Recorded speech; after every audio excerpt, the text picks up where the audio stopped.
see what I see?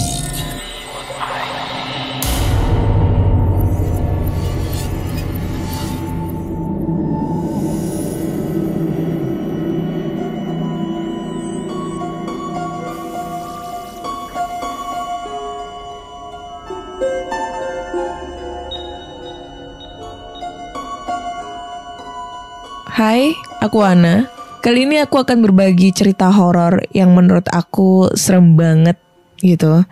Yang seperti kita tahu bahwa kalau ada rumah atau bangunan kosong yang tidak ditempatin selama kurang lebih 40 hari, itu bisa jadi tempat baru atau rumah baru bagi makhluk halus.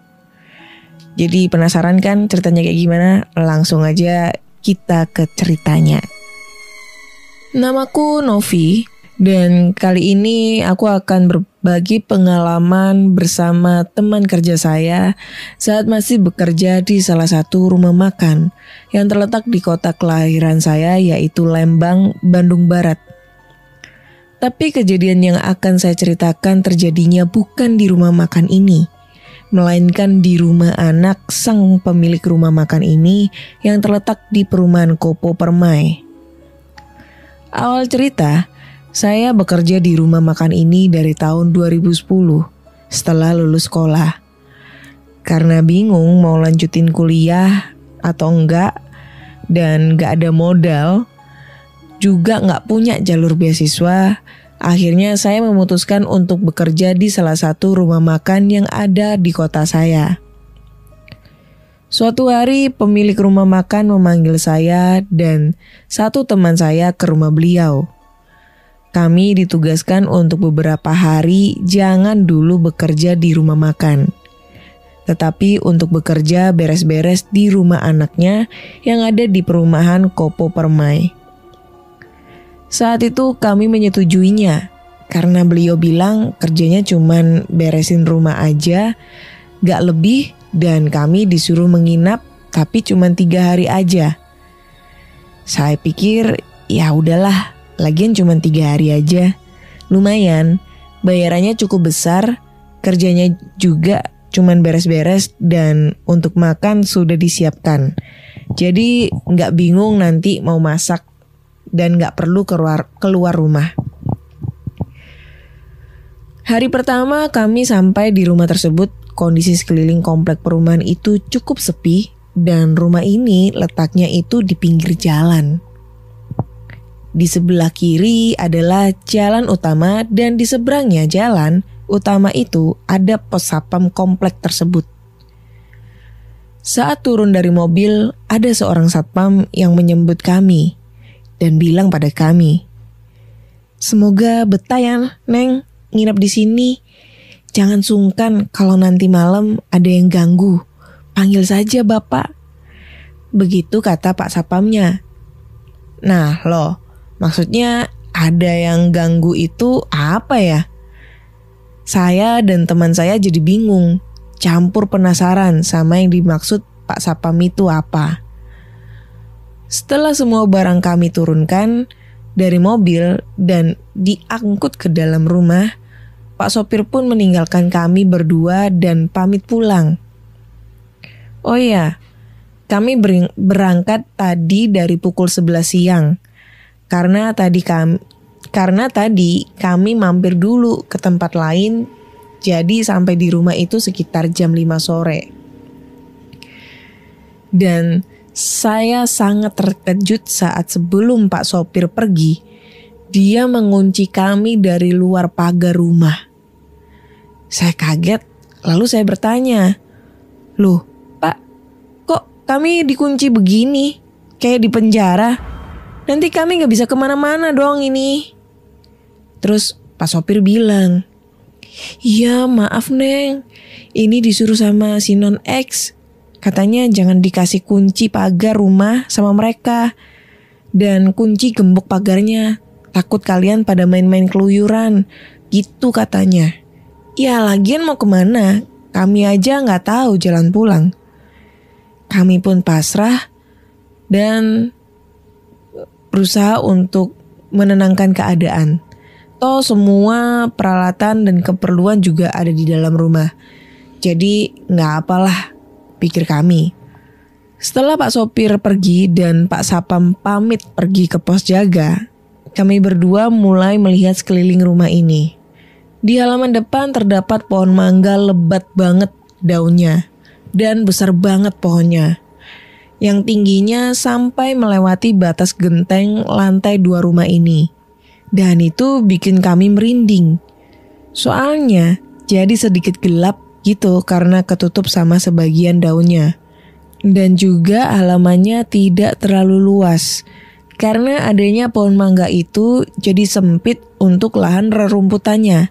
Karena terpakai juga sama lantai keramik bagian depan rumah yang hanya sekitar 2,5 keramik saja. Saya pun penasaran, ingin melihat ke dalam ruangan bagian depan yang semua pintunya itu dari kaca dengan gorden yang setengah terbuka. Saya mengintip dari celah itu dan hanya terlihat ruangan yang gelap tanpa lampu dan ada 2 kursi yang di tengahnya meja bulat yang ditutupi kain putih. Gagang pintunya pun penuh debu tebal sekali, seakan tidak pernah ada yang membersihkannya. Hal itu menambah suasana jadi semakin angker. Sembari memperhatikan rumah ini, saya pindah ke depan pagar. Pagar rumah ini besinya tinggi-tinggi. Untungnya besinya itu lurus-lurus dan celahnya itu cukup lebar. Ya kalau tangan dijulurkan keluar cukup leluasa lah, gak terlalu rapat. Jadi bisa lihat keluar lumayan jelas. Melihat ke area depan rumah, saya lihat di depan rumah ini ada rumah lagi, tapi di teras rumahnya itu ada seorang kakek-kakek yang duduk di kursi roda tanpa ekspresi, dan beliau itu selalu melihat ke arah rumah ini. Entah apa yang kakek itu lihat, tapi pandangannya itu selalu tertuju pada balkon lantai 2 rumah ini. Seketika saya pun ikutan lihat ke atas dan saya melihat balkon kamar yang gelap tanpa lampu, dan tak lama kemudian ada anggota keluarganya yang membawa si kakek ke dalam rumah. Karena hari mulai mau gelap dan menjelang maghrib pun kami sama mulai masuk rumah. Awal masuk kami lewat pintu garasi karena hanya pintu itu yang dibuka oleh Pak Supir dan pintunya itu hanya bisa dibuka dari dalam. Apabila pintu ini tertutup jadi gak bisa dibuka dari luar. Kalaupun mau dibuka dari luar harus memakai kunci lagi. Dan kunci itu pun dibawa oleh Pak Sopir. Jadi kami harus berhati-hati kalau tidak mau terkunci dari luar. Saat masuk kami langsung disambut oleh suasana rumah yang hening, sepi, dengan lampu kuning yang remang-remang dan hawa dingin. Rasanya seperti sedang menyalakan AC, padahal nggak lagi pakai AC. Rumah ini sebenarnya nggak terlalu besar, hanya ada 4 kamar. 3 kamar di bawah termasuk kamar pembantu, 1 kamar di lantai 2. 2 kamar yang di bawah ukurannya sedang dan saling berhadapan dekat dengan ruangan depan yang ukuran ruangan depan yang kecil hanya muat untuk 2 kursi. Kemudian ruang tengah yang cukup luas memanjang tanpa disekat tembok. Di sana ada 1 set sofa yang kata si pemilik rumah, kami tidak boleh sekalipun duduk di sana. Di samping pintu yang menuju garasi tadi, sebelah kanannya ada meja makan yang kebetulan letaknya itu di bawah tangga menuju lantai 2, yang mana di lantai 2 itu cuman ada 1 kamar, yaitu kamarnya si Non X. Lanjut, masih di lantai bawah, sebelah kirinya meja makan disekat oleh tembok sedikit.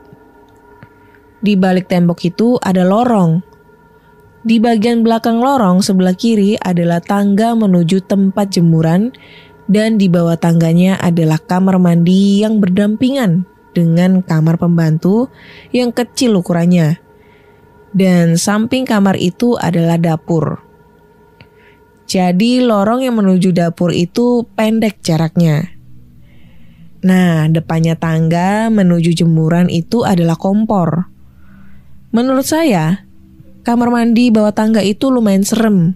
Karena di bawah tangga itu tidak dipasang lampu. Jadi kalau malam itu gelap. Hanya saat kita membuka pintu kamar mandi, barulah di bawah tangga itu jadi terang. Nah, hal-hal mistis itu mulai kami rasakan di malam harinya, sekitar pukul 9 malam. Saat itu kami lapar dan kami pun membuat mie instan. Kami bagi tugas. Teman saya nyuci peralatan makan yang akan kami gunakan di wastafel yang nempel sama dinding kamar pembantu. Meskipun peralatan makan udah bersih sih, tapi biar tambah steril aja sih. Nah, saya kebagian masak mie. Posisi di depan kompor itu ada jendela kaca yang bisa dibuka dengan digeser ke samping. Dan di atasnya kompor itu ada mesin yang buat menghisap asap masakan gitu loh, yang bentuknya seperti cerobong asap. Nah, depan dapur itu adalah kolam ikan yang lebar ruangannya itu hanya sekitar 2 meter. Panjangnya 4 meteran lah. Dan kolam ikannya itu lebarnya cuma 0,5 meter dengan bentuk memanjang sepanjang ruangan itu. Sembari menunggu mie matang, saya liatin jendela kaca yang di depan sambil ngaca gitu. Karena ruangan kolam ikan itu gelap, jadi kita bisa ngaca di jendelanya. Tapi, tiba-tiba di jendela kaca itu saya melihat ada sosok perempuan pakai baju putih.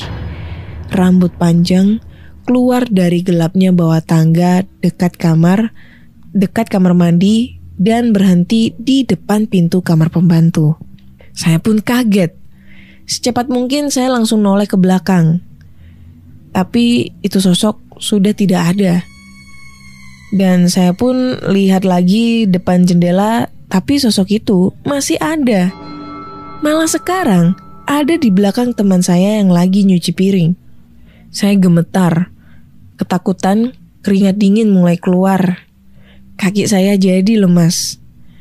Sambil menutup mata, saya hanya bisa membaca doa. Doa yang saat itu pun tak karuan saya bacanya. Saya nggak bisa menoleh ke belakang karena saking lemesnya. Tak lama saya membuka mata perlahan dan lihat di jendela sosok itu sudah tidak ada. Saya pun segera mematikan kompor dan bergegas membawa mie ke ruang tamu. Teman saya yang dari tadi memperhatikan dari masih di dapur mulai bertanya, "Vi, kunaon nari kamu bengong wae, hayang kesurupan loh." Yang artinya, "Vi, kamu kenapa bengong terus? Mau kesurupan loh." Mendengar katanya itu saya langsung bilang, "Hus, ngawur kamu." Sambil dalam hati kalau dia tahu tadi ada sosok itu, pasti dia lebih heboh dan takutnya lebih takut daripada saya. Makanya saya pun tidak cerita sama dia. Setelah pukul 11 kami pun mulai tidur. Karena kami tidak diizinkan untuk tidur di kamar pembantu, jadi kami memilih tidur di ruang tengah depan TV samping sofa. Saat kami tengah terlelap, saya mulai terbangun karena saya mendengar seperti ada seseorang di kamar mandi yang lagi buang-buang air kayak orang yang lagi mandi. Saya lihat jam di HP menunjukkan pukul 1 malam. Saya pikir itu teman saya, mungkin sedang pipis. Tapi saat saya mengubah posisi tidur dan menoleh ke sebelah kiri, saya lihat teman saya lagi tidur pulas. Saya kaget. Saya coba sentuh dia. Takutnya yang di hadapan saya itu hantu, bukan orang. Tapi ternyata itu beneran teman saya. Lalu saya bangunin dia supaya kita sama-sama cek di kamar mandi itu ada siapa. Saat teman saya bangun, itu suara malah hilang, gak terdengar lagi. Teman saya yang udah bangun dan bertanya, "Ngapain dibangunin?" Lalu saya bilang yang tadi saya dengar. Dia malah marah. Katanya mungkin saya halu karena capek akibat perjalanan tadi siang. Saya dan teman saya pun mulai tidur kembali beberapa saat setelah saya mau mulai terlelap. Tiba-tiba terdengar lagi suara seperti orang sedang cuci piring. Tadinya saya mau bangunin lagi teman saya, tapi saya urungkan karena takutnya itu suara menghilang kembali. Dan dia marah lagi. Akhirnya saya hanya bisa tidur sambil menutup seluruh tubuh dengan selimut dan segala doa dan surat Quran yang saya hafal saya baca berulang-ulang sampai tak kerasa sudah terdengar suara azan. Dan suara itu pun tak terdengar lagi. Saya pun bangun dan teman saya pun saya bangunkan untuk sholat subuh. Di pagi hari saat teman saya ke dapur, dia panggil saya dan berkata sambil menunjuk ke wastafel dengan semua gelas, piring, mangkok, sendok berada dalam wastafel seperti mau dicuci kembali. Loh, kok piring mangkoknya berantakan lagi? Perasaan kemarin malam udah aku beresin loh, katanya. Saya cuma bisa diam karena saya teringat suara semalam yang berasal dari dapur. Setelah teman saya beresin kembali piring, gelas, mangkuk ke tempat seharusnya, kami pun berbagi tugas. Saya kebagian mengepel lantai seluruh ruangan dan teman saya mencuci pakaian. Saat saya mengepel setiap depan pintu kamar, saya selalu melihat ada bayangan di balik pintu kamar itu. Seperti ada orang yang sedang lewat. Saya mulai merinding. Masa masih pagi-pagi udah mau diganggu lagi sih? Dalam hati saya ngedumel. Hanya bisa diam sembari mempercepat mengepel lantainya. Malam kedua, kami alhamdulillah tidak ada gangguan apapun. Kami bisa tidur dengan nyenyak. Malam ketiga, yang mendengar bukan saya. Tapi teman saya pun mendengar kejadian seperti malam pertama terulang kembali. Seperti suara di kamar mandi, di wastafel bahkan ditambah dengan suara mesin penghisap asap yang tiba-tiba menyala sendiri. Membuat kami berdua tidak bisa tidur sampai subuh tiba. Malam keempat, kami memutuskan untuk tidur di lantai atas yang menuju tempat jemuran. Kami pikir mungkin kalau di sana kami bisa tidur nyenyak tanpa mendengar suara apapun. Tapi ternyata salah. Malah saat jam malam menunjukkan pukul 1:25, di luar tempat jemuran terdengar suara seperti kain yang dikibas-kibas.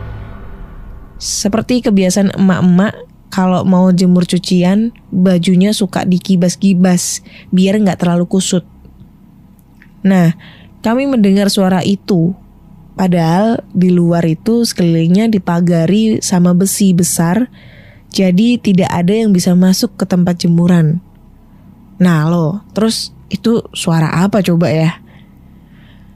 Belum lagi di bawah terdengar suara seperti kursi yang diseret dan menghasilkan suara berdecit yang ngilu kalau didengar.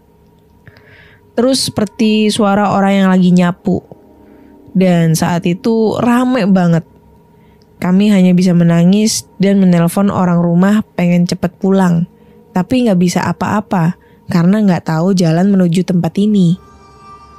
Paginya kami menelpon si non X minta cepat dijemput. Tapi kata si non X gak bisa, soalnya mobil yang dipakai buat ngejemput mogok. Gak bisa jalan dan lagi di bengkel. Malah si non X nyuruh sabar dan tunggu 3 hari lagi. Kami hanya bisa pasrah menunggu. 2 malam kemudian adalah malam terseram buat saya dan teman saya.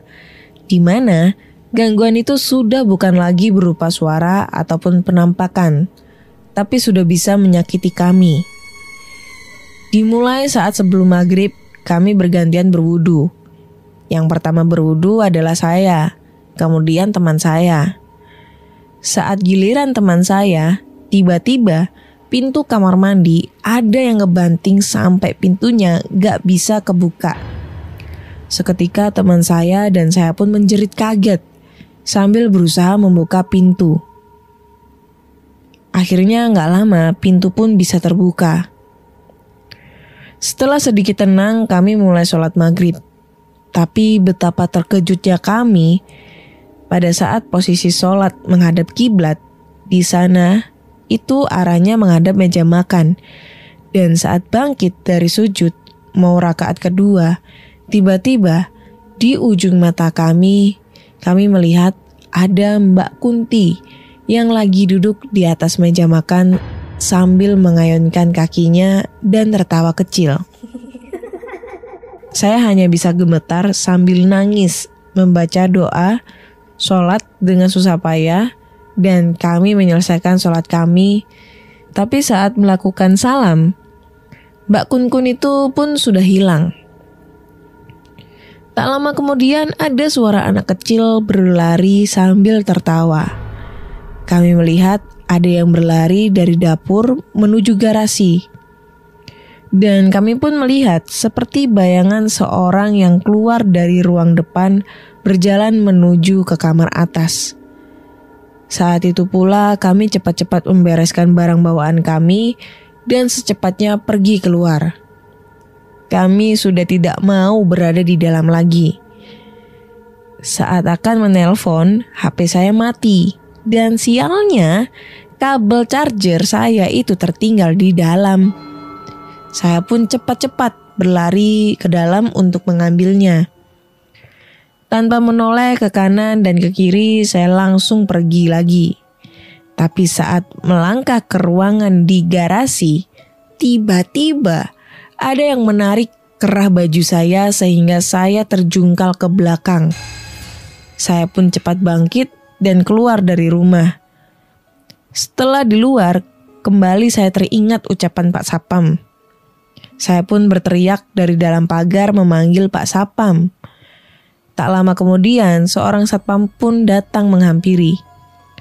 Pak Sapam kaget dengan melihat kondisi kami yang acak-acakan sambil bergetar seperti kedinginan. Terutama teman saya yang menangis sambil jongkok bersandar pada pagar. Saya mohon pada Pak Sapam untuk menelpon Non X supaya segera menjemput kami. Kami menunggu di luar sekitar 3 jam dan selama itu si Mbak Kun pindah-pindah dari pagar balkon ke pohon mangga dan sebaliknya sambil mengayunkan kakinya. Kami dibuat merinding dan lemas dan akhirnya mobil itu pun tiba. Pak sopir langsung membuka kunci pagar. Saat gerbang terbuka, kami langsung pergi naik ke dalam mobil lalu pulang. Setelah kejadian itu, saya sudah tidak mau kembali lagi ke sana. Sekian cerita dari saya kali ini. Semoga bisa terhibur untuk kalian semua. Terima kasih. Bye-bye.